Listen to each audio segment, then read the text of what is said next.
একজন মানুষ তার স্নাইপার রাইফেল তুলে নিল এবং নেক রেখে লক্ষ্য করে তাক করলো, কিন্তু হঠাৎ সে তার দূরবীনে কিছু অদ্ভুত জিনিস দেখতে পেল। সে দেরি না করে তার 8 গুণ জুম করা দূরবীন আবার তাক করলো। তখন সে আবার দেখলো, তখন সে একটি শক্তিশালী সিগন্যাল ব্লকার দেখতে পেল। একজন সৈনিক হয় সে সাথে সাথে বুঝে গেল যে বড় কোনো বিপদ আসতে চলেছে। তখন সে পাশের দিকে তাকিয়ে দেখলো যে খুব অল্প দূরত্ব একটি লাইন গাড়ি দ্রুত বেগে তার দিকে এগিয়ে আসছে। তারা ছিল এলাকার কুখ্যাত ড্রাগ মাফিয়ার ভাড়াটে গুন্ডারা।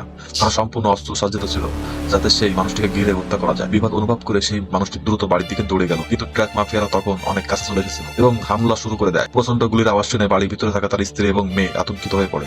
ঠিক তখনই কোন স্ত্রী পুলিশকে ফোন করতে যাচ্ছিল, তখন সে বুঝতে পারে যে মোবাইলটা কোনো সিগন্যাল নাই। তখন দুজনে উপর তারায় চলে যায়। তার স্ত্রী ড্রয়ার থেকে একটি পিস্তল বের করলো এবং মেয়েকে আবার পুলিশকে ফোন করার চেষ্টা করলো, কিন্তু কোনো যোগাযোগ করা সম্ভব হয়নি। এদিকে অনেক ড্রাগ মাফিয়ারা বাড়ির দরজায় পৌঁছে গিয়েছিল। তারা ভেবেছিল সংখ্যায় বেশি হওয়াতে তারা সহজে লড়াই জিতে যাবে, কিন্তু গাড়ি থেকে নামতে হঠাৎ একজন লোক বেরিয়ে এসে একজন ড্রাগ মাফিয়াকে মেরে ফেলে। এটা দেখে বাকি মাফিয়ারা ভয় পেয়ে যায়। তারা দরজা দিকে গুলি চালায়, কিন্তু পুরো ম্যাগজিন শেষ হয়ে গেলেও ভিতর থেকে কোনো সাড়া পাওয়া যায়। এটা থেকে তাদের লিডার ভয় পেয়ে যায় এবং তৎক্ষণাৎ